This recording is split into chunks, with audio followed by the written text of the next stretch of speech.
On se retrouve aujourd'hui pour une 7e émission avec Pierre Lecaux, qu'on avait déjà donc vu 6 fois, qui nous avait donné des chiffres qui dérangent les gens en fait, Pierre, hein. Bonjour Pierre.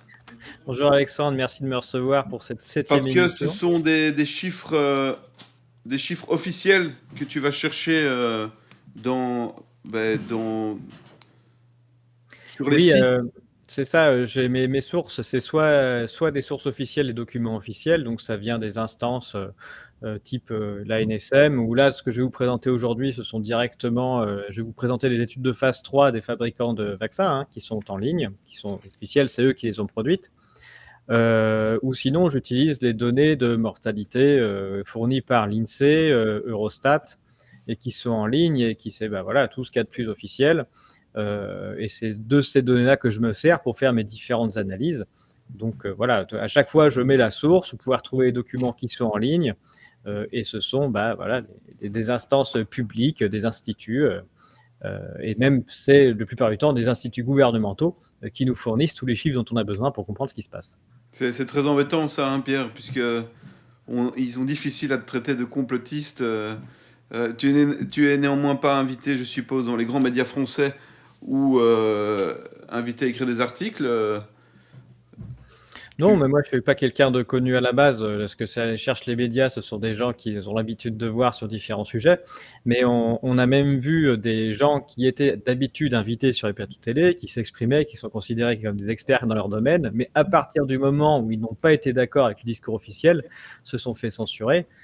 En France, on a eu Laurent Toubiana, par exemple, voilà, l'épidémiologiste expert français qui était invité jusqu'ici, voilà, qui a même monté des colloques internationaux sur le sujet. Tout d'un coup, vu qu'il n'était pas d'accord avec le discours officiel, ils ont dit bah non, mais lui, il a grillé un fusible, il est devenu fou, point. Et puis hop, ostracisé, il est plus invité. Il n'a pas dit ce qu'on attendait de lui. Non, voilà, c'est ça. Il y a Laurent Mulcahy, pareil, d'ailleurs, ils ont travaillé ensemble, qui aussi l'a ouvert, et c'est pareil, lui qui était interviewé, porté au nu par des journaux comme Libération, jusqu'ici, catalogué de gauche, tout ça, tout d'un coup, il n'était pas d'accord avec le discours officiel, et donc il est passé complotiste, extrême droite, antisémite, tout ce qu'on veut. Voilà, donc banni. Et voilà, chaque personne qui s'est retrouvée en opposition avec voilà, le soi-disant consensus, mais qui était un discours unique, médiatique et politique, s'est retrouvé banni et considéré comme quelqu'un d'inécoutable, même si c'était quelqu'un de très capé et de reconnu avant. Alors bon, voilà, moi je m'étonne pas de ne pas être invité, n'étant pas n'ayant pas de publication ou de reconnaissance et pas de présence médiatique avant, hein, donc ça, il n'y a pas de problème. Et voilà, c'est juste pour dire que même les gens reconnus, eux, de toute façon, sont bannis, donc il n'y a pas spécialement d'espoir à avoir pour ceux Parce qui qu'il sortiraient du t'invite. chapeau. Ouais, il y a peu de chance. De toute façon, on ne recherche pas ça, mais c'est pour dire qu'ils sont toujours dans le silence et l'omerta autour de discours différents. Mais tout va bien, Pierre. On est au mois d'août. On dirait que voilà, il fait beau. Évidemment, un peu trop chaud, pas assez de pluie, mais voilà, on dirait que tout va bien et que je veux dire, ça fait un peu peur parce qu'on dirait qu'il prépare quelque chose. Mais rappelons un peu les 6 premières émissions qu'on avait faites ensemble, qui n'ont pas été censurées donc sur YouTube, parce on dit pas des bêtises. Et aussi, on va d'ailleurs essayer aujourd'hui, hein, on touche à quelque chose de très sensible, l'efficacité vaccinale, d'être prudent pour que le plus possible de gens puissent continuer à avoir ça et que tu n'aies pas comme nous une fermeture de chaîne qui prive énormément de personnes de ce qu'on fait, de notre visibilité. Donc la première émission, et tu rappelleras les autres, c'était sur l'hécatombe, hein. Il n'y a pas eu, et ça, il y a encore énormément de gens qui ne peuvent pas l'entendre, il n'y a pas eu d'hécatombe. 2020, 2021 n'ont pas été des années avec une mortalité, avec des taux de mortalité supérieurs aux autres. Au contraire même, 2020 était inférieure à d'autres années. Oui, tout à fait. Les gens ne le savent pas, mais il n'est pas du tout mort plus de personnes que d'habitude, à condition de regarder les décès par âge. Voilà. Et rappeler aux gens que plus on est vieux, et globalement, dans une population, plus il y a de personnes âgées, plus il y a de vieux, et plus il y a de personnes qui meurent. Point. Point. Donc, tout à fait normal de battre le record du nombre de décès chaque année, vu qu'on a de plus en plus de personnes âgées partout en Europe. Point. Et donc, quand on remet les chiffres et qu'on utilise des bonnes définitions, qui sont des définitions officielles, pour pouvoir comparer d'une année sur l'autre le nombre de morts, on se rend compte que l'année 2020 est une année banale, qui est une année banale pour la décennie, voilà, c'est pas du tout une année qu'on peut qualifier d'hécatombe. Pour la France et pour d'autres pays d'Europe, on est autour de l'année 2015 où il y avait déjà eu un hiver dit difficile à ce moment-là avec, une épidémie dite de grippe à l'époque et on est exactement dans les mêmes ordres de grandeur, voilà. Donc c'est ça, enfin, c'est vraiment par là que je voulais commencer pour dire puis c'est la donnée brute officielle, le nombre de décès, c'est bête et méchant, c'est factuel. On regarde le nombre de décès par âge sur une année, on le compare correctement aux autres années et voilà, on tombe sur cette évidence qui est que nous n'avons jamais vécu d'hécatombe à aucun moment, nulle part en Europe et dans tous les pays où j'ai regardé, j'ai rajouté Israël aussi, voilà. Donc vraiment, on part de la base. Pour qu'il y ait une panique, il faut quand même un moment des morts, quoi. S'il n'y a pas plus de Ouais. morts que d'habitude, c'est que c'est pas de raison de paniquer. Et on invite ceux qui nous suivent, qui n'ont pas vu cette première émission, à aller la visionner et elle est étayée par tous les chiffres dont on parlait au début, qui sont des chiffres officiels. Alors, deuxième émission sensible aussi, il n'y a pas eu saturation des hôpitaux. En tout cas, si certains hôpitaux ont été saturés dans certaines villes, c'était parce que les politiques ont mis en place une réduction drastique du nombre de lits. Voilà, mais globalement, il n'y a pas eu de saturation. Oui, oui, même c'était vide quand on regarde les chiffres a posteriori, parce qu'on a encore une fois, c'est officiel, c'est l'ATIH qui est une agence gouvernementale qui fait les statistiques officielles annuelles de l'occupation des hôpitaux et quand ils ont sorti leur rapport en 2021 sur 2020, on s'est rendu compte que les hôpitaux étaient vides, avec des services entiers qui étaient vides. Et donc, à chaque fois que vous aviez des images d'endroits saturés, eh ben, il fallait que les journalistes vraiment se creusent la tête et passent des coups de fil pour savoir à quel endroit ils allaient pouvoir tourner un truc. Voilà. Il existe toujours quelque part en France, certainement un service saturé quelque part. Mais donc voilà, c'est le jeu médiatique d'aller le chercher celui-là spécifiquement pour faire des images qui font peur quand tout le reste est vide. Voilà. Et donc même au plus fort de du pic qu'on a montré, où les hôpitaux étaient censés déborder, c'était vide. Ouais, quand tu dis, ça me fait penser, quand tu dis il y a toujours bien un hôpital qui est saturé, on est vraiment. Et on voit le livre derrière toi, hein, d'Ariane Billeran, Vincent Pavon, que je vais interviewer bientôt. On est vraiment dans une construction du réel, c'est-à-dire on vient chercher dans le réel ce qui confirme l'idéologie, hein. Donc on vient chercher un hôpital saturé, ou même des images du passé, hein, on rencontre ça avec la guerre en Ukraine aussi, pour se conformer à l'idéologie. On est vraiment dans un délire total. Alors Oui, là, c'est exactement ouais, ça. vas-y. Non, c'est exactement ça, hein, on arrive toujours à trouver mais on fait pareil pour les statistiques, hein, sur l'ensemble des statistiques disponibles, on va chercher celles qui nous arrangent pour appuyer le discours, point.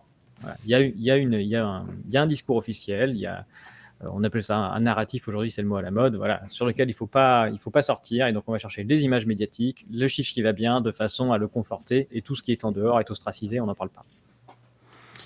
Alors troisième émission, y a-t-il eu des malades? Oui, on continue, on continue le parcours, hein. On se rend compte au début qu'il n'y a pas de morts plus que d'habitude, puis ensuite que les hôpitaux sont vides, donc la saturation hospitalière, pareil, c'était un mythe. Bon, après, on se pose la question, mais y a-t-il vraiment eu des malades? Et donc là, on sort les indicateurs officiels qui sont ceux habituels du réseau Sentinelle en France, SOS Médecins, tout ça, et on se rend compte qu'il n'y a pas eu plus de malades enregistrés que d'habitude dans les hivers quand on dit qu'il y a des épidémies dites grippales. Voilà, on est complètement banal, on est même très bas par rapport à ce qu'on appelle le taux d'incidence habituel en période grippale. C'est extrêmement bas, hein. J'ai montré les chiffres. Donc voilà, il n'y a pas de raison de paniquer non plus.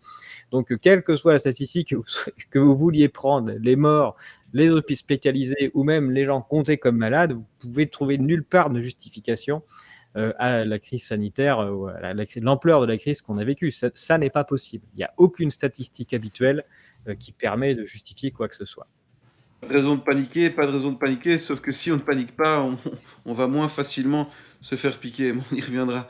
Euh, Quatrième émission qui était, comme les autres, mais particulièrement intéressante, c'est la manière dont les hôpitaux ont codifié, ont, ont noté, dont influencé évidemment, je veux dire, influencé, conseillé par McKinsey, des sociétés de ce type-là, ont codifié les malades Covid et les malades déjà avant pour les faire rentrer dans des cases qui étaient bien, bien tout Oui, à fait, c'est qui nous émission en 2 confortaient. parties.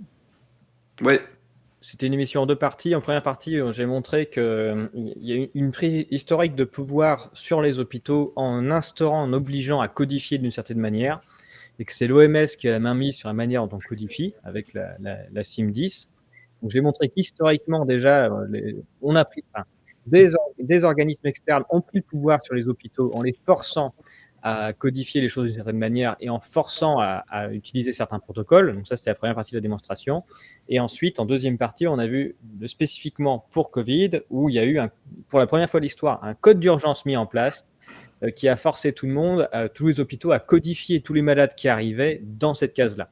Ce qui a permis de ensuite, derrière, sortir des statistiques en disant, voilà, il y a plein de Covid à l'hôpital, mais c'est parce qu'on a mis un code d'urgence spécifique pour faire rentrer tout le monde dedans. Et on a vu que les autres maladies, en tout cas les autres diagnostics principaux, ça s'appelle comme ça, les autres codes des autres maladies, les grippes, les pneumopathies, les bronchiolites, tout ça, tout avait disparu à partir du moment où le code d'urgence est arrivé, ce qui veut dire que tout le monde est rentré dans cette case-là. Et donc voilà, il fallait bien comprendre que l'objectif, c'est comprendre que derrière les chiffres Covid se cache, comme toujours en statistique, une décision administrative qui impose de compter d'une certaine manière. Et voilà. Et donc c'est finalement la crise démarre à partir du moment où on force les gens à compter. Et on les force à compter, et du coup on dit regardez comme ça augmente, il y a plein de monde, mais c'est parce qu'on a inventé le nouveau comptage. C'est ça qui s'est passé pour les hôpitaux. Alors, ce qui est important aussi dans ce que tu viens de dire, ce qu'on avait souligné, c'est que plus qu'une destruction publique, une destruction de l'hôpital public pour mettre en place le privé, on a plutôt une mainmise du secteur privé sur le public, et ils ont en fin de compte besoin des hôpitaux publics et de l'État pour gérer quand même un secteur qui est compliqué. Donc voilà, ça les gens doivent se rendre compte, c'est plus compliqué que uniquement une destruction du secteur public hospitalier. Oui, ils enlèvent les parties qui ne leur rapportent rien, mais ils ont quand même besoin de l'hôpital public parce que c'est ça qui leur fait rentrer du pognon. C'est bien la santé publique payée par nos impôts, donc le fric arrive directement de là. Donc ils enlèvent du personnel parce que ça rentre pas dans les laboratoires pharmaceutiques, ça c'est de l'argent perdu pour eux, donc ils font tout ce qu'il faut pour virer les trucs où il y a des gens qui s'occupent de vous, mais à la place, forcer des diagnostics, des choses qui rapportent à l'hôpital, et forcer derrière des protocoles qui, eux, vont rapporter au laboratoire pharmaceutique. Ces laboratoires pharmaceutiques qui financent très lourdement l'OMS, qui décident des codes, qui ensuite se retrouvent dans les hôpitaux et qui permettent ensuite de mettre les gens dans les bonnes cases, dans les bons protocoles, pour que ensuite tout ça remonte. Voilà, c'est un joli cercle d'amis qui s'aiment beaucoup avec de l'argent qui transite. Mais voilà, tout ça, ce n'est que de l'amitié, évidemment. Évidemment. Alors, cinquième émission, la force et l'aspect essentiel du spectacle Covid, c'est les tests PCR, mais aussi le talon d'Achille, puisque en attaquant par ce biais-là, on peut montrer que sans les tests PCR, tout cela aurait été compliqué. Oui, bah, c'est ce qu'on a vu au début. Vu on se dit, mais c'est bizarre quand même, il n'y a pas eu de mortalité significative sur l'année en tout cas. Les hôpitaux sont vides, on n'arrive pas à trouver des statistiques de malades avec la manière dont on les comptait habituellement. Mais qu'est-ce qui s'est passé? Et donc c'est là qu'arrive en effet le test, puisque les statistiques qui font peur à tout le monde sont basées sur les résultats de tests. On dit, regardez, il y a une augmentation du nombre de tests positifs, et donc il y aurait des malades. Et donc, on a montré qu'il n'y a aucune corrélation statistique entre la positivité du test ou sa négativité et le fait d'être malade. C'est complètement indépendant. Ça se voit dans les chiffres. Voilà, vous avez beaucoup plus de gens qui sont positifs et qui en fait sont en parfaite santé, et vous avez beaucoup plus de gens malades qui sont en fait négatifs. Voilà, il n'y a pas de relation. Les taux de positivité qu'on a vu, que je vous ai montré, qui variaient au moment des changements de protocole de test et pas du tout au moment de vagues de malades. Quand on change le protocole, ça change le nombre de tests positifs. C'est ce qu'on a vu. Et donc toute l'histoire finalement, toute la panique a été basée sur le fait de dire aux gens, regardez, il y a une vague Covid qui a toujours été une vague de tests. Voilà, et pas une vague de malades. Et on a même vu, on a montré au moment de l'instauration du pass sanitaire, tout le monde est obligé de se tester, et donc ça fait une vague de tests positifs. Et on dit, regardez, une vague de malades, pas une vague de malades, c'est une vague de tests positifs. Il se pourrait qu'ils testent à la rentrée, Pierre, non? S'ils ont envie de refaire une vague, oui, il faut relancer une vague de tests, hein, c'est tout bête. Puis tant que les gens y croient, bah voilà, ils arriveront toujours des gens pour aller se faire tester, pour savoir s'ils ne seraient pas malades. Donc c'est quand même une époque assez géniale où des gens n'ont a priori rien, mais vont quand même aller se mettre un truc dans le nez pour savoir s'ils seraient pas malades. Voilà. Alors j'ai un scoop pour vous, si vous êtes malade, vous le savez, hein. Vous êtes malade. Ça fonctionne, hein, l'aphorisme tout bien portant est un malade qui s'ignore. Voilà, Docteur Ça n'a Knopp, jamais si bien on est fonctionné. rendu. Sixième émission. Alors là, tu t'attaques à gros, le mythe de la propagation. Alors ça, c'était encore la cinquième. Avec les tests, on a fini par le mythe de la propagation épidémique. C'est qu'on Ouais, s'est c'est ça. posé la question sur quoi sont basés les tests et du coup, avec les indices dont nous avons, est-ce qu'on peut vraiment affirmer qu'il y a une propagation de quelque chose? Voilà, donc je vous ai mis un ensemble de statistiques avec le fait que les gens ont tendance à plus décéder quand il fait froid l'hiver et qu'il n'y a pas de, il y a rien qui nous montre qu'il y a quelque chose qui se transmet, qui se propage. Donc voilà, j'ai pas d'indice. Je vous ai montré pas mal de statistiques dans cette émission. Il n'y a pas d'indice que quelque chose se propagerait. L'émission 6, c'est l'émission Voilà. où on s'est refait le film de toutes les mesures qui ont été prises et on a mis en face de ces mesures le nombre de morts qui sont visibles une fois qu'on a pris les différentes mesures. Oui, Notamment, c'était Rivotril notamment. il y a le Rivotril dans les EHPAD, hein, Voilà. où à partir du moment où on a dit on a une maladie mortelle qui se transmet, donc les vieux sont dangereux et insoignables, donc passez-les en protocole palliatif, on a eu plus de morts que d'habitude. Voilà. Donc quand on décide que les personnes âgées qui toussent sont insoignables et qu'il faut les passer sous palliatif, elles meurent plus qu'avant. Voilà, c'est ça c'est très net dans les statistiques, ça se voit. Et on a vu aussi que la mode du rester chez soi, de dire vous êtes confiné chez vous, ça a fait que les hôpitaux ont enregistré une baisse spectaculaire des entrées pour infarctus et AVC. Et donc la question, c'est où est-ce qu'ils sont ces gens-là? Qu'est-il arrivé à toutes ces personnes qui tous les jours se rendent à l'hôpital aux urgences pour AVC, infarctus et qui pendant le moment où on les confine ne sont pas venues? Voilà. Donc elles ont soit gentiment toutes, voilà, le Covid c'est bien, ça guérit des infarctus ou des AVC, ou alors ce sont des gens qui sont décédés seuls chez eux et sans soins.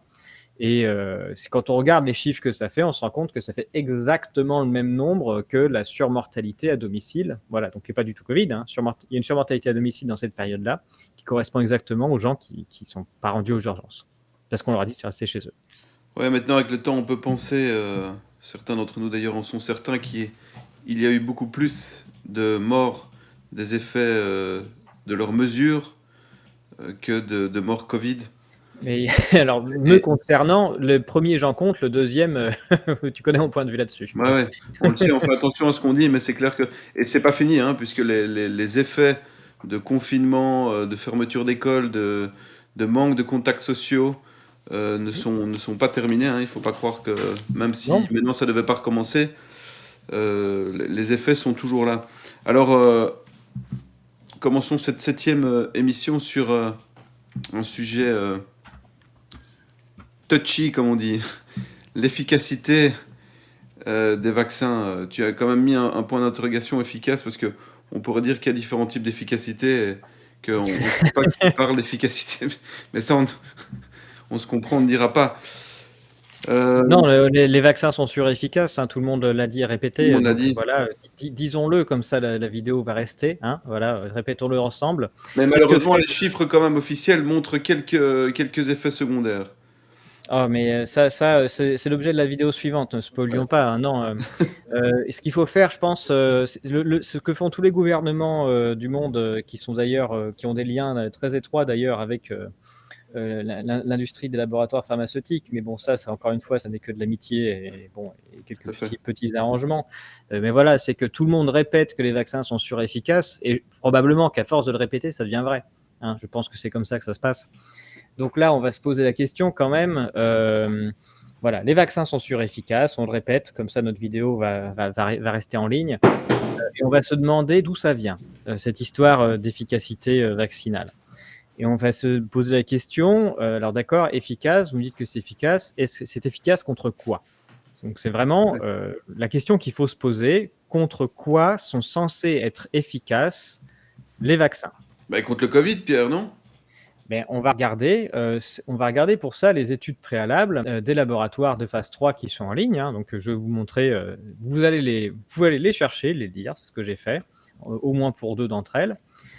Ensuite, on va aller regarder la première étude qui est sortie en Israël pour dire que les vaccins étaient vraiment très efficaces, les vaccins Pfizer, et puis on va regarder ce qu'il y a dedans. Après, on va voir que le ministère de la Santé a recopié la même étude en France pour dire c'est sûr et efficace. Qu'ensuite, derrière, les agences soi-disant indépendantes, Epipharm, mais qui dépendent du ministère de la Santé, refait la même chose pour dire c'est sûr et efficace. Tiens, ici j'ai dû changer le titre. On verra ce qu'on dit en partie 5, et puis en fait, on verra ce qui s'est passé à la fin du pass sanitaire.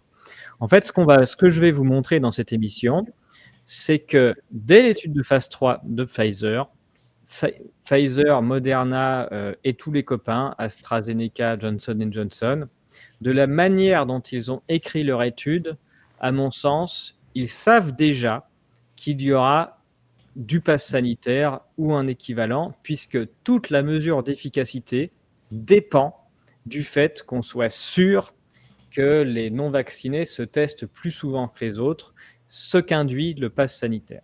Voilà. Donc, on va démarrer par là et vous allez voir que toutes les études réalisées par les gouvernements successifs ou les agences portent exactement la même façon de faire, et que toute l'efficacité repose sur la différence du nombre de tests réalisés entre les différentes personnes.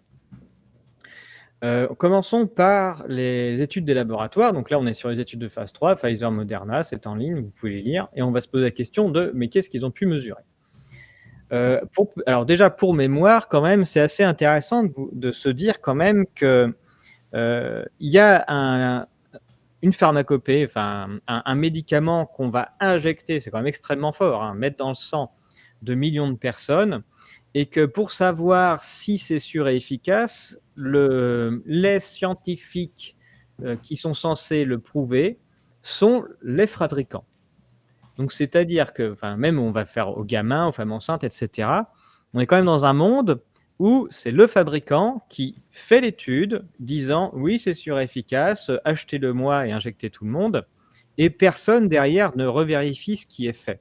Et ce que fait la FDA ou les autres, c'est que ils reçoivent le papier du fabricant, ils le lisent et ils disent ah d'accord, vous m'avez dit que ça marchait, très bien, c'est donc que ça marche, on vous fait une confiance aveugle.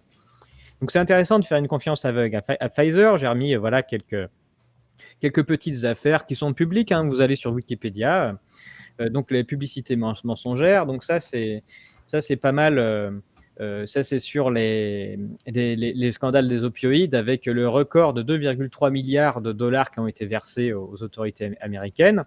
Donc ça, il y a eu suffisamment de morts pour réussir à faire baisser l'espérance de vie américaine, hein. Voilà, pour 2,3 milliards, Ouais. imaginez. C'est un scandale incroyable, une affaire de folie. Il y a aussi... Ils ont réglé en donnant de l'argent, quoi. Ce qui est incroyable aussi, en fin de compte, hein. Pardon? Qu'ils ont réglé en payant une amende. Il y a pas eu, personne n'était en prison, quoi. Oui. Non, ça, c'est pas les opioïdes, je dis bêtises. Ça, c'était le Bextra. C'est un médicament contre l'arthrite, mais qui faisait des arrêts cardiaques tellement énormes et rapides qu'ils s'en sont rendus compte quand même assez vite. Les opioïdes, c'était McKinsey, c'était pas Pfizer. Mais bref, du coup, c'est quand même une boîte. Voilà, vous avez plusieurs condamnations. Bon, il y a aussi l'affaire Cahuzac qui sont mentionnées dedans, donc c'est pas n'importe quoi. C'est quand même une boîte qui est épinglée hyper souvent, assez régulièrement, sur le fait qu'elle ment et qu'elle promeut des médicaments qui, globalement, mettent un terme à la vie des gens de manière un peu rapide. C'est dangereux. C'est une boîte qui est là pour faire du fric, et qui, pour faire du fric, n'hésite pas à mentir. Elle a été condamnée plusieurs fois pour ça. Mais là, on est sur un vaccin sûr et efficace, et donc elle va donner un petit papier à la FDA, et tout le monde va dire, et puis aux autorités, aux instances européennes, d'ailleurs dont les différents membres ne sont pas exempts de conflits d'intérêts, mais voilà, tout le monde va dire oui, d'accord, cette fois-ci, on vous fait une confiance aveugle et personne ne revérifie. Pour Moderna, vous allez voir encore sur Wikipédia comment est-ce qu'elle s'est fondée. Et donc, c'est une boîte qui a été faite en 2010 en promettant des thérapies géniques à base de vaccins ARN messagers. Et du coup, qui, depuis 2010, ne fait rien parce qu'il n'y a rien qui marche. Mais elle promet, hein, donc il y a des milliards et des milliards qui sont injectés dedans parce que tout le monde se dit ça va décoller, ça va décoller, ça va décoller. Et donc là, Covid-19, c'est le moment où cette boîte-là arrive avec son vaccin miracle. Et donc pareil, il dit, voilà, ça y est, le montage fiscal pour lequel j'ai été construit en 2010, c'est maintenant qu'il va rapporter. Et tout le monde fait, voilà, très bien, on lit votre papier, et puis voilà, donc sur votre papier, c'est sûr et efficace, et on est parti. Donc c'est comme ça que ça se décide. Oui, et donc ils touchent de l'argent public, quoi. Beaucoup d'argent public. Pour piquer toute la planète, oui. C'est une certaine masse d'argent public qui leur est arrivée dedans. Hein. Donc là, Moderna, une fois qu'ils avaient leur truc, c'était sûr que ça allait être rentable. Hein. C'était bon. D'ailleurs, Moderna, c'est un des records de rentabilité. Ouais, dont le patron est français, est devenu une des grosses fortunes françaises. Oui, voilà, comme quoi, tout vient à point à qui s'attendre. Voilà. Bon, donc on est quand même c'est quand même assez, moi je trouve ça assez incroyable quand même que des boîtes, soit qui n'ont jamais rien montré, qui sont des montages fiscaux initiaux en pariant sur une certaine technologie qui n'a jamais rien montré, d'une part, ou bien une boîte qui est multirécidiviste dans la fraude, arrive avec un papier en disant on va piquer tout le monde, on a fait des études qui sont superbes, qui montrent que tout est sûr et efficace, et vous nous faites une confiance aveugle, ça va bien se passer. Et tout le monde fait oui, d'accord. Voilà. Moi, personnellement, je trouve ça étrange. Je ferais pas ça comme ça. Mais bon, Y aurait-il quelques collusions avec le politique poser la question. Alors là, vraiment, c'est une question, c'est certainement très dur à savoir. Si on avait, mais voilà, si les journalistes mainstream n'ont jamais rien trouvé et jamais rien sur ce sujet, c'est sûrement que c'est pas vrai. Voilà. Sûrement qu'on peut pas aller juste sur Google pour vérifier les petits liens qui existent entre les différents protagonistes. Bon, bref. Mais voilà, c'était juste déjà ce premier point qui, moi, me paraît assez étrange. Bon, bref. Ici, je vous montre que les études de phase 3, donc on est ici fin 2020, hein, voilà, on a eu une grande pandémie mondiale qui a fait des morts dont on cherche encore l'impact, les hôpitaux qui finalement n'étaient pas saturés, on n'a jamais réussi à trouver de vagues de malades impressionnantes par rapport aux autres années, mais bref, on arrive au moment où il faut piquer toute la planète, et donc là, ce sont les études de phase 3. Donc là, elles sont en ligne, vous pouvez les lire. Il y en a une, celle de Moderna, ils l'ont carrément fait passer dans la revue. C'est laquelle? C'est le BMJ, je crois, voilà, qui a validé ça. Très bien. Et puis il y a celle de Pfizer, c'est la FDA qui l'a laissé en ligne. Donc les deux sont consultables, hein, les études de phase 3. Et là, il faut vous rappeler le contexte. On est en décembre 2020. Tout le monde sait qu'en 2020, il y a eu beaucoup moins de morts dans tous les pays concernés chez les moins de 65 ans que d'habitude. Voilà, donc les moins de 65 ans, le moins qu'on puisse dire, c'est qu'ils ne sont pas concernés. Donc on parle à l'époque d'une maladie de personnes âgées qu'il faudrait protéger, dont les politiques promettent que d'ailleurs les vaccins seront pour les personnes âgées. Mais si vous regardez les études de phase 3 de Pfizer et Moderna, pour Pfizer, vous voyez que plus de la moitié de la cohorte a moins de 55 ans, plus de la moitié, 55%. Et donc là, les tranches d'âge sont pas tout à fait les mêmes dans Moderna, mais on voit que 70% de la cohorte a moins de 65 ans. Donc vous avez quasiment les 3/4 des cohortes des études de phase 3 des deux vaccins qui sont sur une population qui n'est pas concernée du tout à l'époque médiatiquement par le problème.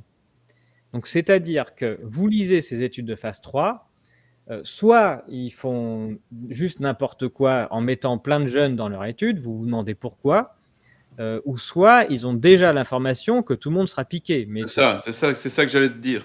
Ils savent déjà que la généralisation vaccinale allait avoir lieu. Et donc, il y a un problème dans ces études de phase 3. Hein. On est sur il raconte que c'est une maladie qui ne touche que les personnes âgées. D'ailleurs, c'est les seuls qui ont des petites hausses de mortalité sur la période. Mais pourquoi est-ce qu'on a les 3/4 des gens qui sont dans une population non concernée par le problème? Mais c'est assez général aux études, à ce genre d'études. Donc ça, c'est le premier souci. Vous dites quand même il y a un problème. Et le deuxième problème, c'est que normalement, les études sont faites ce qu'on appelle en double aveugle. C'est-à-dire que ceux qui reçoivent le produit ne savent pas ce qu'ils reçoivent, les personnes qui injectent non plus, les personnes qui suivent toute l'étude non plus, et c'est qu'à la fin qu'on découvre qui a reçu quoi à la fin du protocole pour vérifier si le produit a un impact. Voilà. Et là, on n'est pas dans ce cas-là, on est dans le cadre, donc c'est pas du double aveugle, c'est du observer blinded. Autrement dit, la seule personne qui est censée ne pas savoir ce qui est injecté chez les gens, ce sont l'équipe scientifique qui suivent l'étude. Ça veut dire que les personnes qui reçoivent le produit ont les moyens de savoir si elles ont reçu un placebo ou pas. Donc on n'est pas du tout dans un protocole sans biais. On n'est pas du tout dans ce protocole sans biais. J'ai trouvé une étude qui datait de 2019, je crois, qui faisait le bilan de toutes les études pharmaceutiques qui ont été faites sur l'année 2018, je crois, qui en compte 323 et qui regarde la manière dont elles sont réalisées. Et vous voyez que la majorité sont en double aveugle, c'est quand même les trois quarts, et ça, ce sont ceux qui sont considérés quand même comme avec une maîtrise des biais, c'est-à-dire du fait que ça ne triche pas, ça ne peut pas tricher, ça n'est pas influencé d'aucune sorte. Et vous voyez que l'Observer Blinded, sur 323 études réalisées en 2018, il n'y en a que 2 qui ont utilisé ce protocole. Et les personnes qui sont qui font cette démonstration pour dire voilà qu'est-ce qui est de l'ordre du sans biais, l'Observer Blinded, ça n'en fait pas partie. Donc là, on est sur 2 laboratoires qui font exactement le même protocole, avec exactement le même type de cohorte qui n'a rien à voir avec la population cible, et qui sont des protocoles, là, Observer Blinded, qui ne sont pas du tout classiques et qui ne sont pas du tout considérés comme étant, comme relevant du sans biais, c'est-à-dire pouvoir montrer quelque chose. C'est quand même assez impressionnant qu'elles choisissent toutes les deux de faire exactement la même chose. Enfin, moi, je trouve ça choquant. C'est quand même aussi un certain indice qu'il se passe quelque chose de pas terrible. Observer Blinded, ça veut dire quoi? Vous lisez le début de l'étude et on vous dit que dans les 2 cas, le produit du vaccin a une certaine couleur, alors que le placebo, lui, en a une autre. C'est-à-dire qu'à tout moment, toute personne peut savoir si elle se fait injecter le produit dit actif ou le produit dit placebo. Donc, si on veut vous mettre dans le contexte, on est sur des personnes qui sont volontaires pour aller tester un produit. Donc, à minima, ce sont quand même des personnes qui croient que ça va marcher. Vous vous pointez pas chez un fabricant de médicaments en vous disant moi, je pense que c'est de la merde et que ça va rien me faire. Donc, à minima, vous participez à un truc en vous disant ça va servir à quelque chose. Donc, on est sur un ensemble de personnes qui pensent que ça sert. Si elles pensent que ça sert, c'est parce qu'elles pensent qu'il y a une maladie qui circule. Et on leur dit, il y a une pandémie qui tue des gens qui est en circulation, il faut vous faire vacciner pour être protégé. Donc voici, on vous pique, vous, le groupe, avec ça, et donc vous êtes protégé parce que vous êtes vacciné, ou bien on vous pique avec le placebo, et donc on vous dit, il y a une pandémie qui circule, faites attention, et vous avez reçu un placebo, donc vous n'avez rien. Vous n'êtes pas protégé. À votre avis, en cas de symptômes, est-ce que ceux du groupe test qui se pensent protégés, est-ce qu'ils vont se dire « Ouh là là, c'est sûrement le Covid, sachant que je suis protégé » ou est-ce qu'ils vont se dire, par exemple, « Ah, c'est peut-être juste une petite fièvre à cause d'un petit effet indésirable parce que je suis fatigué » Et est-ce que ceux qui ont reçu le placebo, quand ils vont avoir le nez qui coule, de la fièvre, tout ça, est-ce qu'ils vont se dire « Oh, là, je suis protégé » ou est-ce qu'on va plutôt se dire « Ah, moi, c'est sûrement le Covid parce que je ne suis pas protégé » Ouais. Et donc ça pose un énorme problème parce que vis-à-vis du test, il est fort probable que le groupe placebo, si les personnes savent qu'elles sont placebo, elles vont aller se tester beaucoup plus souvent, si on les laisse faire. Et c'est ce qu'ont fait les 2 laboratoires, c'est-à-dire qu'il n'y a aucun protocole de test mis en place pour les gens, c'est à la discrétion de chaque personne. Donc on les lâche dans la nature et on les laisse se tester quand elles veulent. Et donc, fatalement, si ce n'est pas le laboratoire qui décide de les tester, par exemple, tous les 3 jours, on ne fait pas le même test du côté du groupe qui se croit protégé et du côté du groupe qui ne se croit pas protégé. Et donc ça, c'est un énorme problème. C'est un énorme problème qui est démultiplié en plus parce que, je ne sais pas si vous avez suivi l'affaire, mais il y a une chercheure d'un des laboratoires payés par Pfizer qui a dit, qui a révélé, ça a été publié dans le BMJ, en disant « On a triché ». Toutes les personnes qui avaient reçu le vrai vaccin, en tout cas le vrai vaccin, en tout cas le produit test, Le vrai produit. on leur a dit ne vous testez pas, même si vous êtes malade, ne vous testez pas, c'est pas Covid parce que vous êtes protégé. Donc ils ont dissuadé les gens qui étaient dans le groupe test de faire des tests Covid, ce qui fait qu'ils ont encore accentué ce fait en faisant que le groupe témoin se testait beaucoup plus que le groupe test. Et évidemment, ça pose un problème. Ça veut dire que, comme je vous ai montré qu'il n'y avait même pas de rapport entre la maladie et le test, fatalement, si on teste beaucoup plus de groupes témoins, on va avoir beaucoup plus de positifs dans le groupe témoin que dans le groupe test. Et donc là, tout tient. Et donc les 2 stratégies des labo sont exactement les mêmes. On introduit un biais initial qui n'est de ne pas faire de double aveugle, mais de savoir si vous êtes reçu le vaccin groupe témoin. Derrière, on a la preuve qu'au moins un laboratoire a triché. Donc, on devrait dire que l'étude de phase 3 de Pfizer est à mettre à la poubelle, puisqu'on sait qu'au moins des laboratoires a triché. Mais non, mais ça n'est pas fait. Hein, on continue de défendre, ils ont continué de défendre l'étude de phase 3, mais bref. Et donc, tout se passe comme si les laboratoires basaient leur efficacité en sachant qu'on allait tester beaucoup plus souvent le groupe témoin, c'est-à-dire les non-vaccinés, que le groupe test, c'est-à-dire les vaccinés. Toute leur efficacité est basée là-dessus. Ouais, donc disons, on pourrait dire, Pierre, qu'ils font une pseudo-étude en utilisant des procédures qui vont aboutir avec certitude à ce qu'ils veulent, en fait. Exactement, leur protocole leur permet de savoir que quoi qu'il se passe, en ayant biaisé le nombre de tests initial, en ayant libéré le fait que chacun sache qu'il a reçu, on allait trouver plus de tests positifs Covid chez les non-vaccinés que chez les vaccinés, ce qui allait permettre de dire qu'il y avait une efficacité. Donc l'efficacité promue par Pfizer ou Moderna est exactement la même. Ce n'est pas une efficacité sur la maladie, sur les maladies graves, sur les morts. C'est une efficacité relative au nombre de tests positifs. Et ça, on en a déjà parlé. C'est-à-dire que toute la stratégie est basée ici sur les tests. Et donc, c'est-à-dire que Pfizer et Moderna comptent déjà à cette époque-là sur le fait qu'il va y avoir des tests massifs et visant des populations Ouais, parce que là, sur les morts, Voilà. c'est pas du tout efficace, si je comprends bien ici. Bah, en fait, si vous lisez les études préalables, pareil, ils vous donnent le nombre de morts de chaque côté. Donc, vous avez le nombre de morts dits Covid, où là, ils disent, regardez, il y a une efficacité. Mais comme je vous ai dit, comme ils ne testent pas pareil les gens, ça ne veut absolument rien dire. Hein. C'est juste qu'on n'a pas fait le même protocole de test dans les deux groupes. Et si vous regardez le nombre de morts totaux, voilà, chez Pfizer, il y a 15 morts dans le groupe vacciné en fin d'étude, de première phase, et 14 morts dans le groupe témoin, donc il y a plus de morts dans le groupe vacciné, et chez Moderna, ils disent 16 et 16. Donc vous voyez, absolument aucun impact significatif dans les deux cas. Et ça, c'est si vous imaginez que les deux laboratoires ont été parfaitement fair-play et qui n'ont pas évincé de l'étude des personnes qui seraient mortes et qui poseraient problème. Donc si on fait une confiance aveugle, comme le font les autorités, à Pfizer et Moderna, hein, et qu'on leur fait entièrement confiance sur dire qu'ils ont bien tout déclaré et qu'ils ont bien suivi tout le monde et qu'il n'y a aucun chiffre qui est arrangé, dans ces cas-là, on conclut, ces piqûres n'ont eu absolument aucun impact démontrable sur la mortalité finale des groupes. On est uniquement sur tout ce qu'ils promettent, c'est qu'il y aura moins de tests positifs chez les vaccinés que chez les non-vaccinés, tout en sachant qu'on les teste moins. Voilà, point. C'est ça l'étude de phase 3, ce qu'elle montre. Pour être plus précis, ça, pour Pfizer, c'est en première partie de l'étude, parce qu'au bout de 6 mois où ils ont commencé à piquer des gens, ils ont dit on arrête l'étude, on libère les données et on appelle tout le monde, tous ceux qui sont non vaccinés, on les rappelle pour dire venez prendre un vrai vaccin. Et à partir du moment où ils sont venus prendre un vrai vaccin, dans les 6 mois qui ont suivi, il y a eu 3 morts de plus, du coup, de gens vaccinés, donc pas dans le groupe témoin. Voilà. Ouais, il n'y a plus de groupe témoin aussi, après. C'est ça le. Non, il a beaucoup réduit le groupe témoin, il y en a eu moins. Mais il y a eu 3 morts de plus du coup chez les vaccinés. Donc c'est pour ça que vous allez pouvoir voir des chiffres où ils vous disent il y a beaucoup plus de morts que ça dans vos vaccinés. Moi, je mets juste la partie où je compare ce qui est comparable quand il y a le même nombre de personnes de chaque côté. Voilà.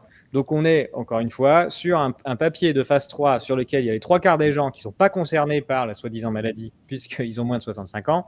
Et en plus, ils font des statistiques de tests et ils comparent uniquement l'efficacité vaccinale sur des statistiques de tests qui sont biaisées en plus, puisque les gens savent ce qu'ils ont reçu.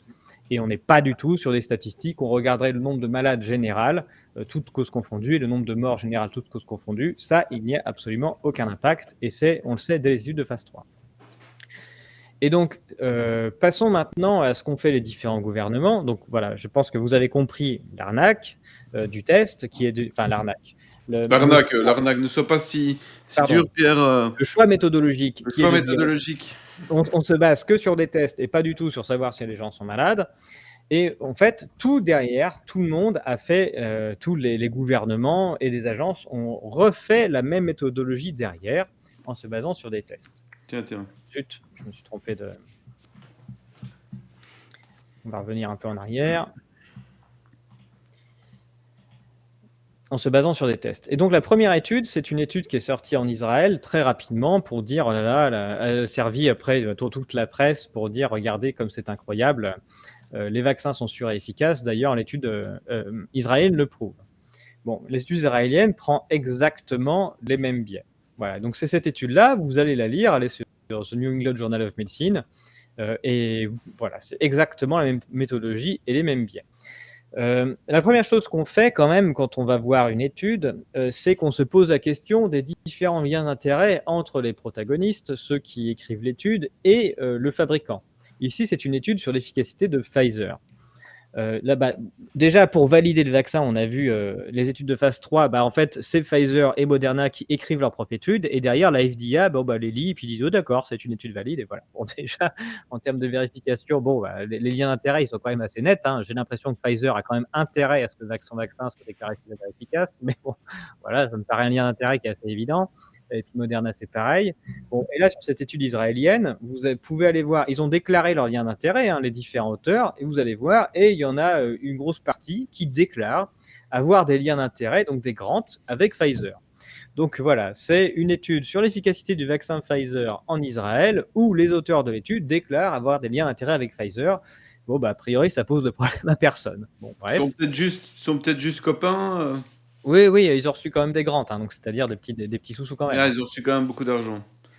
Et puis en plus, on est sur un contexte où, donc ça vient de West France, qui nous raconte que cette étude de l'efficacité de Pfizer en Israël, elle a été menée dans un contexte où le gouvernement israélien a libéré les données de santé, donc a fourni les données donc c'est les données de l'équivalent de la Sécu, si vous voulez, aux chercheurs pour permettre, en négociant en même temps, que Pfizer lui livre des doses. Donc le gouvernement israélien fait appel à des chercheurs et file toutes les données pour être sûr de recevoir des doses de Pfizer. Donc, à votre avis, est-ce que le gouvernement israélien a envie qu'on dise que ça marche pas ou envie de dire que ça marche, puisqu'ils viennent de négocier pour recevoir un stock de peut-être 15 millions de doses. Enfin voilà, on est quand même dans ce contexte-là. Donc on est sur des chercheurs qui ont des liens d'intérêt financiers avec Pfizer en Israël, des chercheurs israéliens, pour lesquels le gouvernement israélien a négocié des choses et veut absolument qu'on sorte une étude qui dise que ça marche. Voilà. En termes de neutralité... Ajoutons aussi, Pierre, que les revues scientifiques sont aussi souvent financées par des privés, ou en tout cas ne sont plus indépendantes, quoi. Oui, je vous ai montré tous les biais qu'il y a dans les deux études de Moderna et Pfizer, et ça n'a pas empêché Moderna d'être publié par le British Medical Journal, je crois. Enfin, bon, bref, alors que tout est évident quand on lit l'étude de phase 3. Mais voilà, ils sont publiés quand même. Bon, et là, ils ont été publiés également, mais moi, je suis plus surpris de rien. Qu'est-ce qu'ils ont fait dans cette étude? Ils ont récupéré les données de l'équivalent d'une des sécu israéliennes, et puis ils ont regardé le nombre de personnes qui étaient testées positives après avoir reçu le vaccin ou sans le vaccin. Et ce que les résultats de l'étude, c'est de dire, regardez, chez les vaccinés, on a moins de testés positifs que chez les non-vaccinés. Du coup, oui, puisqu'ils ont mis en place un pass sanitaire. Donc, c'est-à-dire que il y a des gens qui ont reçu un vaccin qui n'étaient plus du tout obligés de se tester, et en face, les non-vaccinés étaient obligés de se tester. Et donc, de manière tout à fait étonnante, ceux qui sont obligés de se tester ont plus souvent des tests positifs que d'autres. Voilà. Donc, quand on met en place un pass sanitaire, on est sûr de tester beaucoup plus souvent les non-vaccinés que les vaccinés, et on va conclure que oui, le vaccin permet d'être protégé du fait d'avoir un test positif et de mourir après son test positif. Et tout ça est significatif. Oui, ça me paraît tout à fait logique. Donc là, le gouvernement israélien, finalement, en mettant son pass, permet de refaire exactement le même biais que ce qu'il y a dans les études de phase 3. On a vu Pfizer et Moderna, c'était en disant aux personnes qui recevaient la piqûre ce qu'ils avaient de façon à ce qu'ils choisissent de se tester ou pas. On a même une chercheuse qui a dit on a été plus loin, on a dit à ceux qui étaient vraiment vaccinés de ne pas les tester. Et donc là, ce qui s'est passé dans les différents pays, c'est on met en place un pass sanitaire de façon à être sûr que les non-vaccinés se testent beaucoup plus souvent que les vaccinés. Et puis ensuite, après, on compte parmi ceux testés positifs, ceux qui ont eu ceux qui ensuite qui ont été hospitalisés, qui sont morts, etc. Et puis on voit que tout est significatif. Et puis on peut annoncer des superbes taux d'efficacité basés sur ces résultats de test. Voilà. Donc on Ça est fonctionne bien. encore exactement sur la même façon de faire. Et là, on arrive en France, et en France, vous avez eu, pareil, des choses sur les fameux non-vaccinés qui étaient en soins critiques, ou bien le fait que le vaccin marche, il y avait beaucoup plus de Covid chez les non-vaccinés que chez les vaccinés, mais c'est exactement pareil. On est dans une période de passe sanitaire, et donc on est assuré de garder le même biais. Pour vous montrer, pour illustrer ça, imaginez deux populations. Imaginez qu'on a 200 personnes non vaccinées. On est sous passe sanitaire et on a 1000 personnes vaccinées. Voilà. Il y a le passe sanitaire, et donc pour pouvoir sortir, faire tout ce que vous voulez, les non vaccinés sont obligés de se tester tout le temps. Et donc dans la vraie vie, vos 200 personnes non vaccinées, il y en a 8 sur 10 qui se font tester juste pour pouvoir aller bosser, aller au resto, ce que vous voulez, sortir, voyager. Alors que les vaccinés, il y en a qu'une sur 10 qui est testée. Voilà, ceux qui se sentent vraiment malades, donc ceux qui ont une confiance toute relative envers le vaccin, puisqu'ils vont se tester quand même. Et donc ça fait que même s'il y a beaucoup plus de vaccinés dans la population que de non-vaccinés, puisque vous forcez les non-vaccinés à se tester, finalement, vous réussissez à avoir beaucoup plus de tests réalisés chez les non-vaccinés que chez les vaccinés. Et donc 8 sur 10 personnes qui se testent sur 200 personnes, ça fait 160 tests réalisés, alors qu'une personne sur 10 seulement qui se teste chez les vaccinés, chez les mises vaccinées, ça fait 100 tests réalisés. Imaginons que, car totalement hypothétique, que le vaccin n'a pas le moindre impact sur la positivité, et que finalement, tous les tests sont positifs à 10%. Voilà, il y a 10% de positivité pour toutes les populations, quoi qu'il se passe. Eh bien, vu que vous avez 160 tests chez les non-vaccinés, ça vous fait 16 tests positifs, et vu que vous avez 100 tests réalisés chez les vaccinés, ça vous fait 10 tests positifs. Et donc, au final, ce que font les autorités de santé tous, c'est qu'elles calculent le ratio des positifs sur la population initiale, mais sans prendre en compte le nombre de tests réalisés. Et donc, vous voyez ici que j'ai 16 tests positifs au final sur mes 200 personnes non vaccinées, ce qui vous fait un ratio de 80 positifs pour 1000. Donc là, vous dites, ah voilà, c'est quand même presque 8% des personnes qui sont, c'est 8% des personnes qui sont positives chez les non vaccinés. Alors que chez les personnes vaccinées, vu que vous avez testé très peu de monde, même si le vaccin n'a pas d'impact, ça vous pouvez afficher, on a seulement 10 positifs pour 1000 vaccinés, seulement 1%. Et donc, ce qui fait que ça vous fait un ratio énorme d'efficacité vaccinale, alors qu'en fait, il est inexistant, où vous dites, oh là là, 10 positifs sur 1000 vaccinés, c'est 8 fois plus petit que 80 positifs sur 1000 vaccinés, ce qui fait un ratio d'efficacité on va être à plus de 90%. Et donc, voilà, juste en ayant testé moins souvent les gens, vous faites comme s'il existait une efficacité vaccinale, alors qu'elle est juste induite par le test du fait que vous testez moins les gens chez les personnes vaccinées que chez les non-vaccinés. Pierre, Oui. petite question, est-ce que tu penses que les gens qui font ça, les gens qui font ça sont au courant de ce qu'ils font quand même?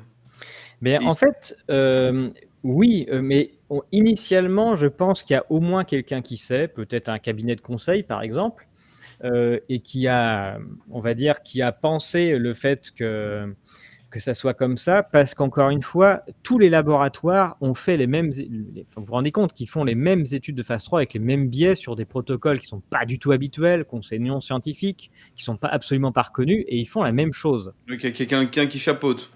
Et derrière, vous avez tous les pays qui mettent en place le pass, qui font ensuite les mêmes études, avec les mêmes biais partout, qui sont assez évidents, et comme si tout le monde était conseillé par la même chose. Mais on sait que, par exemple, le cabinet McKinsey a conseillé tout le monde sur la manière de compter les chiffres et de les présenter.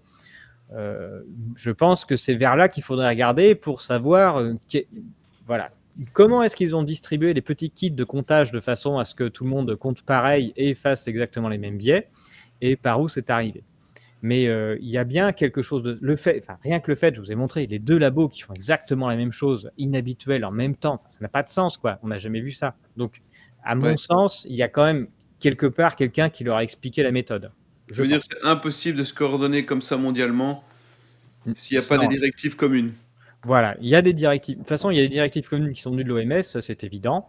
Mais voilà, au-dessus de ça, quand on sait que ça arrive dès les études préalables, à mon sens, il y a quand même des conseillers qui sont là pour expliquer comment est-ce qu'on a les stats qu'on veut. Pour finir en France, hein, voilà, ce biais du test, il se voit, ça c'est un graphique officiel donné par l'adresse, hein, c'est la direction des statisticiens du ministère de la Santé, et qui vous annonce, voilà, à l'été 2021, une explosion, voilà, la fameuse vague, je ne sais plus comment est-ce que ça s'appelle, la troisième vague, la vague de l'été 2021, pour les soi-disant la vague de malades Covid chez les non-vaccinés. Alors qu'en fait, tout ce qu'on a, c'est la vague de tests qui est extrêmement facile à comprendre. Au 12 juillet, ici, là, vous mettez le pass sanitaire. Et donc, pass sanitaire dit tout le monde est obligé de se tester chez les non-vaccinés. Et donc, vous avez une explosion du nombre de tests chez les non-vaccinés. Et donc, fatalement, explosion du nombre de tests, explosion du nombre de tests positifs, où les gens se testent tout le temps, d'ailleurs, jusqu'à être positifs. Ensuite, vous avez ceux qui lâchent l'affaire et qui, dès le 12 juillet, se disent ah bah non, zut, faut que je fasse ma première dose quand même pour y aller. Et donc, en même temps qu'ils font leur première dose, ils se font tester et puis ils se font tester positifs comme les autres parce qu'ils sont pas censés être protégés. Et donc, vous voyez une explosion du nombre de tests positifs chez les premières doses, exactement la même que chez les non vaccinés. Sauf que chez les premières doses, ça s'arrête à partir du moment où ils reçoivent la deuxième. Voilà. Donc, aussi, on est au 2 juillet. 15 jours après, on est au 2 août. Et là, hop, là, ils reçoivent leur deuxième dose. Deuxième dose, je suis protégé. C'est bon, je ne me teste plus. Et donc, la courbe redescend. Donc ici, vous avez la fameuse efficacité vaccinale qui est que à partir du moment où on a 2 doses, on n'est plus obligé de se tester. Voilà.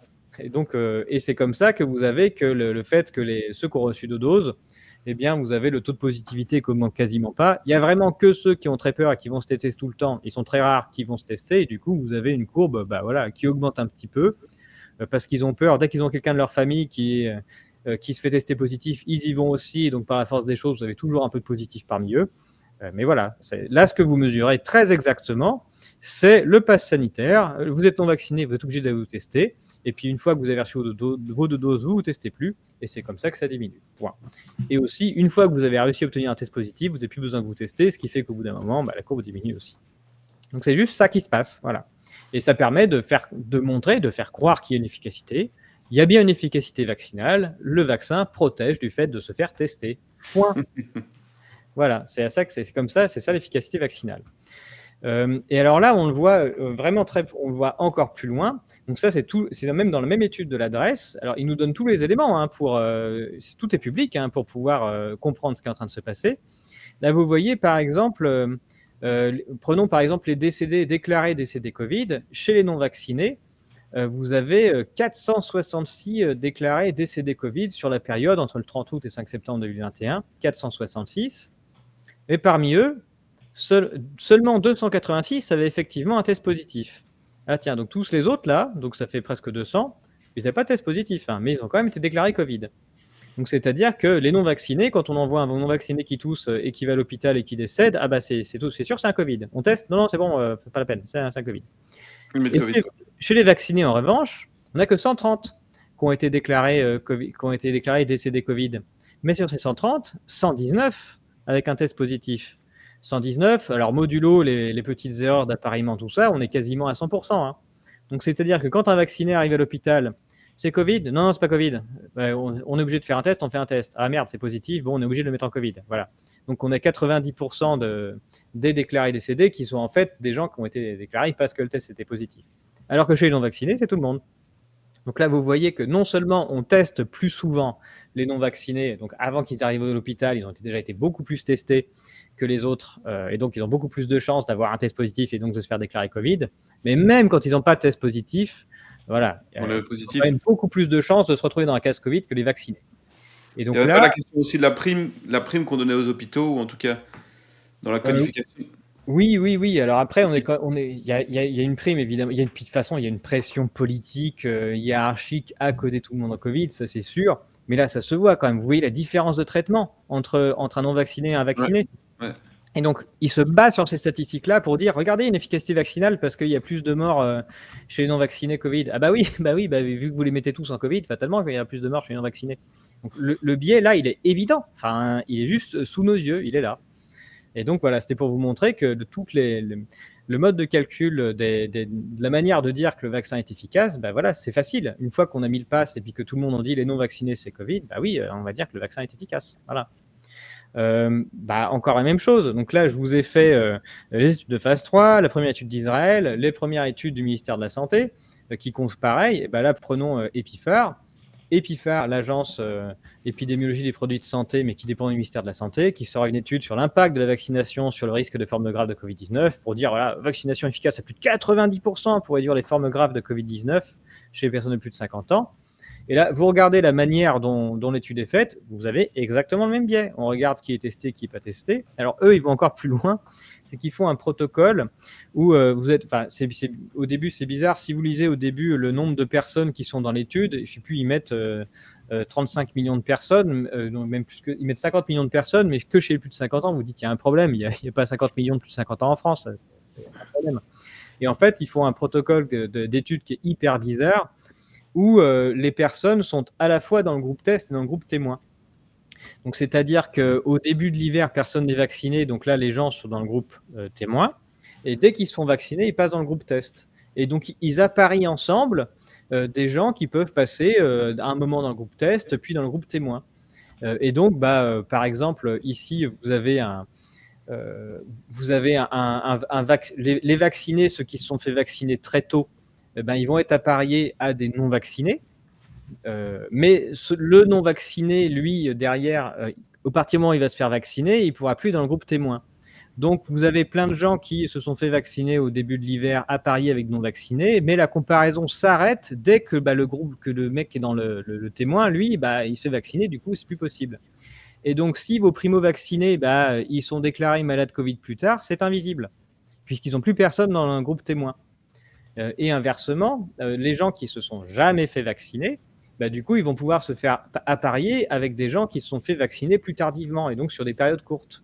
Et donc, voilà, mettons que ça, c'est la belle période. Donc là, on est au début de janvier, là où ils vaccinent tout le monde, tout ça. Après, on compte plus tout de Covid. Passe sanitaire, à partir du moment où il y a le passe sanitaire, du coup, là, les vaccinés précoces, on les sort de l'étude parce qu'ils sont sur une période trop longue, et on fait rentrer à la place des personnes qui ne se sont jamais fait vacciner et qui sont obligées de se tester tout le temps parce qu'on a mis le pass sanitaire. Et là, hop, on va pouvoir les apparier avec un vacciné qui, lui, n'est pas obligé de se tester. Et puis, on va encore conclure que les vaccins sont efficaces. Donc, on porte encore le même biais. Et en plus, dans l'étude, il y a un autre truc rigolo, c'est qu'ils font une comparaison. Ils ont que les vaccins sont efficaces, il y a moins de formes graves chez les vaccinés. Mais si vous regardez les résultats de l'étude, vous remarquez que les non-vaccinés, ils sont plus souvent pauvres, fragiles, alcooliques, obèses, diabétiques et fumeurs.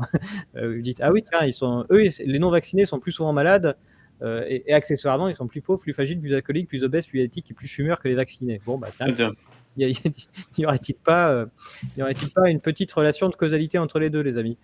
Alors, ils disent qu'ils la corrigent avec un modèle de Cox, etc. Mais vous pouvez tout à fait remettre en cause, je l'ai fait de manière très détaillée, si vous voulez lire, la manière dont ils prétendent avoir corrigé ce biais, alors que voilà, il ne fallait pas apparier n'importe comment de façon à avoir cette différence-là, ça n'a pas de sens.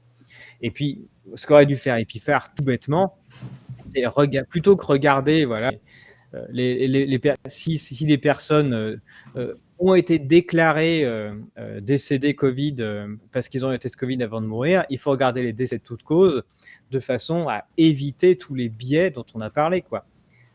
Tout simplement parce que voilà, si on a ici je mets un schéma, imaginons qu'on a des personnes très fragiles dans la société, qui sont des personnes très âgées, chez les vaccinés, chez les non-vaccinés. Imaginons un cas hypothétique où la vaccination ne serait pas neutre, par exemple, et ferait que les personnes fragiles décéderaient juste après la vaccination. Du coup, ça veut dire qu'il n'y a plus de personnes fragiles dans la population des vaccinés. Et ensuite, quand on comparerait par rapport au fait d'avoir, mettons, une épidémie derrière, par exemple, de Covid-19, on dirait, ah oui, les vaccinés, ils meurent vachement moins. Oui, tout simplement parce que les personnes fragiles, elles sont décédées avant. Voilà. Donc, ça, c'est un biais totalement hypothétique. J'en parle comme ça, sans prétendre que c'est ça qui s'est passé. Mais c'est pour vous montrer qu'en fait, il y a plein de biais existants qui peuvent être masqués. Et on peut très bien dire qu'une substance serait efficace si on compte mal, si on compte mal, on fait exprès ou qu'on ne fait pas exprès de compter mal les choses. Voilà, donc c'était un exemple de plus. Donc ça, on a vu donc bon, bah, voilà, ah si, c'était bien ça le mensonge de la saturation hospitalière. Donc on a vu, les études de phase 3, ensuite toutes les agences gouvernementales qui font pareil et l'hiver dernier, ils ont même été très loin, c'est que tous les journaux ont prétendu que les non vaccinés, étaient en pleine saturaient les hôpitaux parce qu'on avait, 9 personnes sur 10 à l'hôpital, qui seraient, des non vaccinés. Donc c'est entièrement faux, hein, quand on va regarder les statistiques, c'est pas vrai. Mais tous les médias ont publié là-dessus parce qu'il y a une étude qui est sortie de la part du ministère de la Santé qui titrait ça: 9 fois plus d'entrées en soins critiques parmi les personnes non vaccinées que parmi celles qui sont complètement vaccinées de 20 ans et plus. Et comme il y a écrit 9 fois plus, eh ben, les journalistes, évidemment, ne se sont pas posés plus de questions. Ils ont dit, bah, c'est donc qu'il y a 90% de non vaccinés dans les hôpitaux et seulement 10% de vaccinés. C'est complètement faux. C'est juste qu'ils ne comprennent pas. Il fallait lire un tout petit peu plus loin l'étude. Ce ratio de 9 sur 10, c'est un ratio calculé sur les taux d'entrée, mais à population comparable, parce que dans la réalité, la population des vaccinés, c'était 42% des personnes admises en soins critiques, et jusqu'à 48%. D'ailleurs, ça continue d'augmenter après. C'était en gros 50-50. Donc les ratios à l'hôpital dans les chambres Covid des personnes vaccinées, non vaccinées, c'était 1 sur 2. C'était pas du tout 9 sur 10. Et donc, tous les médias ont copieusement menti en utilisant cette étude-là, peut-être parce qu'ils l'ont mal comprise, en parlant du ratio de 9 sur 10. Et là, bah, encore une fois, ce qu'on disait tout à l'heure, Alexandre, c'est qu'ils ont été chercher des hôpitaux et essayer de chercher partout en France des chefs de service qui voulaient bien dire qu'ils avaient ce ratio de 9 sur 10. Et donc, ils en ont trouvé. Et donc, sur les plateaux télé, vous aviez des chefs de service qui disaient oui, oui, c'est 9 sur 10, ou même moi, j'ai que ça, j'ai que des non-vaccinés. Mais quand vous regardez les statistiques officielles de ce qu'il y avait, vous vous rendez compte que c'était 50-50. Mais c'est probablement possible de trouver quelque part en France où il y avait le bon ratio. Il suffit juste de passer le bon nombre le bon nombre de coups de fil. Et donc, si on regardait d'ailleurs, je m'étais amusé, j'avais regardé, ça c'est le nombre de lits en soins critiques qu'il y avait en France de disponibles. Bah, à l'époque là, au pic, au maximum, là, pendant l'hiver dernier, au maximum de l'épidémie Covid de l'hiver dernier, sur 100 lits, bah, il y en avait 15 qui étaient occupés par des patients déclarés Covid. Voilà, donc 15% des patients déclarés Covid. Donc c'est pas du tout. Très peu par rapport à ce qu'ils nous disent, quoi. Voilà, donc il n'y a pas du tout de saturation hospitalière Covid. On est en période hivernale, je vous ai montré que toutes les maladies hivernales sont codées Covid. Et donc voilà, chez lui en soins critiques, on est loin d'une saturation due à une épidémie de Covid. Voilà, et en plus, comme je vous disais, c'est bien écrit qu'il y avait 46% de vaccinés et 54 de non vaccinés. C'est écrit dans l'étude, et pas du tout 90-10. Le 90-10, c'est la répartition selon le statut vaccinal. En France, à cette époque-là, on était à 86% de vaccinés et 84% de non vaccinés en population générale. Et donc, c'est en faisant leur ratio d'efficacité qu'ils ont dit, bah voilà, vu que dans les hôpitaux, on est à 46-54 au lieu d'être à 86-14, et donc il y a une efficacité de 90%. Mais dans la réalité, ce n'était pas ça. Donc ça veut dire que dans la réalité, il y avait 15 lits occupés par des patients dits Covid. Selon le ministère de la Santé, d'ailleurs, qui est intervenu après pour dire que oui, ils avaient surcompté des gens Covid, mais qui n'est pas du tout venu pour ça, qui représentait au moins 30% des cas. Du coup, 20% des cas, du coup, ça en fait 3 de moins. Donc en fait, on avait 12 lits de patients déclarés être venus pour Covid, et parmi eux, c'est 50-50 entre vaccinés et non vaccinés. Donc, au maximum du pic de Covid de cette période-là, on avait 6 lits sur 100 occupés par des non vaccinés déclarés venus pour Covid, avec beaucoup de largesse, on l'a vu. Donc voilà. Donc, toute la méthode, on l'a vu, permet de se baser sur des tests pour faire peur et parler d'une efficacité vaccinale. Et ça a été même jusqu'au bout, même au moment pendant l'hiver, là, on aurait dû voir que finalement les hôpitaux n'étaient pas du tout saturés par Covid-19 et surtout pas à cause de non-vaccinés. Ben, on a quand même eu des discours du gouvernement et du ministère de la Santé pour faire des études dans le bon sens, pour accuser les non-vaccinés de saturer les hôpitaux. Pour finir, ça c'est très intéressant. Alors il faut remercier en France, celui qui a fait Covid Tracker, Guillaume Rosier, de publier des chiffres, parce que là, c'est très, très intéressant ce qui s'est passé. C'est toujours en ligne, pour Covid Tracker, et là, vous voyez l'efficacité vaccinale face à la Covid-19 en France. Et donc, ce sont les chiffres des cas positifs par million de personnes chez les non-vaccinés, les vaccinés et les vaccinés avec rappel. Et donc là, vous voyez qu'au début, au pass sanitaire oblige, je vous ai expliqué, c'était les non-vaccinés qui étaient en proportion beaucoup plus nombreux que les autres, parce que c'est ceux qui étaient obligés de se faire tester. Donc fatalement, dans les statistiques, on disait la vaccination c'est efficace, puisque on a beaucoup plus de tests positifs chez eux. Oui, c'est les seuls qui étaient obligés de se faire tester. Et puis est arrivé l'hiver avec la folie Omicron, et où on a dit chez les vaccinés de doses, vous êtes plus protégés, Omicron, ça marche pas, vous devez soit vous faire reprendre une dose, soit autrement, c'est la troisième dose, il faut vous refaire tester. Et donc là, on a vu une bataille entre ceux qui sont jamais fait vacciner, et les vaccinés de dose. Les vaccinés de dose devaient se faire tester autant que les autres, et donc on s'est retrouvé à être même encore plus positif que les autres, mais quasiment à égalité. Donc voilà. Donc là, le fait de dire vaccination, vous êtes obligé de vous tester autant que les autres. Oui, tester autant que les autres, et donc autant positif que les autres. Bon, les vaccinés avec rappel, eux, par contre, ils n'étaient pas obligés de se tester. Donc là, c'est vraiment les déterminés. Hein. C'est ceux qui veulent se tester tous les jours. Hein. Voilà. Ceux-là, vous avez le noyau dur du Covid qui est ici, qui sont ceux qui se font piquer à chaque fois qu'il y a une nouvelle dose disponible, mais qui se font tester quand même. En plus, ça montre à quel point ils y croient, quoi. Ils ont tout le temps de se faire tester et se faire piquer à la fois. Enfin bref. Et là, il se passe un truc énorme, c'est au mois de mars là, de cette année, 2022, fin du pass sanitaire. Et alors là, fin du pass sanitaire, du coup, les doubles vaccinés ou même les pas vaccinés du tout, ils vont quasiment plus se faire tester, ça les intéresse plus, ce qui fait que leur taux de positivité chute. Mais les positifs avec rappel, eux, en fait, ils sont pas obligés de se tester, mais ils étaient déjà pas obligés avant. Donc en fait, ils y vont toujours autant que d'habitude. Dès qu'on leur dit qu'il y a une vague, ils vont se faire tester. Et le résultat des courses, ils se retrouvent bien plus positifs que les autres. Et donc là, ce que vous voyez, c'est pas la fin de l'efficacité vaccinale, c'est la fin du pass sanitaire, c'est la fin du pass vaccinal, qui fait que ce sont que les volontaires qui vont se faire tester. Et puis les volontaires, voilà, c'est cette courbe noire qui ne varie plus. Et donc, à chaque fois qu'il y aura, si on ne met pas en place un pass vaccinal, ce sont les vaccinés avec rappel qui sont les plus stressés du tas, qui vont tout le temps se faire tester, et donc on voit une efficacité négative, tout simplement parce qu'ils vont se faire plus tester que les autres. Et donc ça, c'est la preuve finale de tout ce qu'on raconte depuis le début.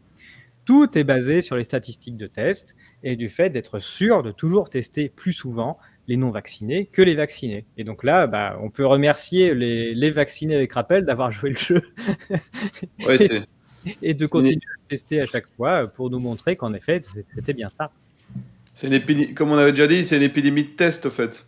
Voilà, et donc là, je vous remonte le nombre de patients testés selon les périodes, et donc vous avez ici la fameuse, soi-disant, je ne sais plus combienième vague française pendant l'été. Au moment où on instaure le pass, bing, on force tout le monde à se tester, et donc on a plein de tests qui arrivent et plein de tests positifs.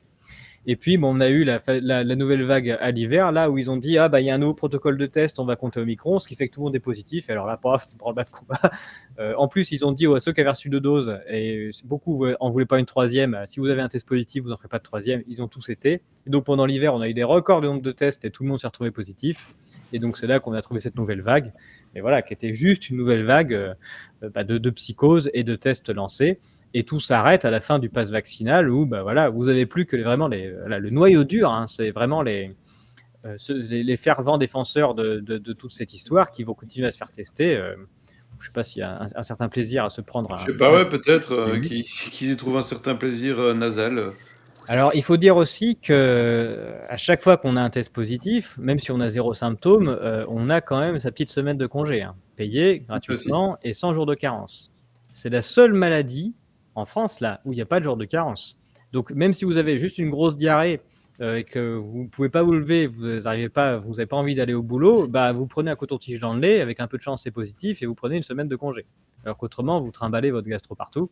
Voilà. Donc il y a quand même une utilité certaine au fait d'aller se faire tester régulièrement, surtout quand c'est gratuit, qui est le fait qu'on gagne une semaine de congé à chaque fois. Ouais, c'est bingo, quoi. C'est bingo, voilà. C'est gratuit, c'est pas très agréable, mais on a qu'à y gagner. Et donc voilà, on a vu contre quoi c'était efficace. C'est efficace contre le fait de se faire tester. Et cette méthode-là, elle existe dès les études préalables réalisées par Pfizer et Moderna depuis 2020. Donc ils le savent déjà à ce moment-là. Donc ceux qui liront derrière les mots pourront comprendre que si c'est efficace contre le fait d'aller se faire tester, ce n'est pas efficace pour autre chose, Pierre. En tout cas, il n'y a aucune preuve Preuve. statistique qui montre autre chose. Toutes les études, et il n'y en existe pas d'autres, sont basées sur les résultats de tests. Toutes les études d'efficacité, des études préalables de phase 3, toutes les études gouvernementales, les études d'agence, celles du ministère de la Santé, toutes sont basées sur des résultats de tests et pas sur des malades ni sur des morts. Donc c'est efficace. La vaccination permet d'éviter le test positif, puisqu'il permet d'éviter le test. Voilà. Mille merci, Pierre, pour cette démonstration de nouveau. Ben, je ne sais pas comment ceux qui ont vu les autres émissions, en tout cas ceux qui n'y croient pas ont arrêté de voir, hein. Mais si on montrait ça à d'autres personnes, c'est tellement convaincant que voilà, on ne peut que douter. Dire nous, on est plus loin, mais dire, je remets totalement en question ce qui s'est passé, mais on est arrivé Oui, quand même en mentant à une population à ce qu'elle ne puisse même pas douter de ce qui se passe, alors que ce que tu nous montres, c'est vraiment c'est une démonstration claire, évidente qu'il y a plein de choses qui ne vont pas dans tout ça, ou mais qui ont très bien fonctionné pour d'autres. et tout le monde a des amis, des proches qui ont reçu 3 doses et qui ont eu des tests positifs à tire-larigot. C'est au concours de savoir si on a eu le plus. Enfin, dans le discours, c'est est-ce qu'on a eu plus de fois de Covid qu'on s'est fait vacciner. Mais j'en ai une palanquée qui en sont à 3 et 3. Donc, pour efficacité, c'est quand même assez Ouais. intéressant.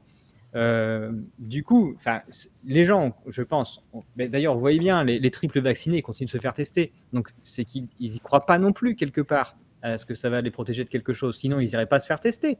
Enfin, donc, il y a quand même quelque chose dans l'imaginaire des gens qui a fini par se casser, où ils se sont arrêtés de se dire, ah bah, ça marche. Enfin, sinon, ils n'iraient pas se faire tester, quoi.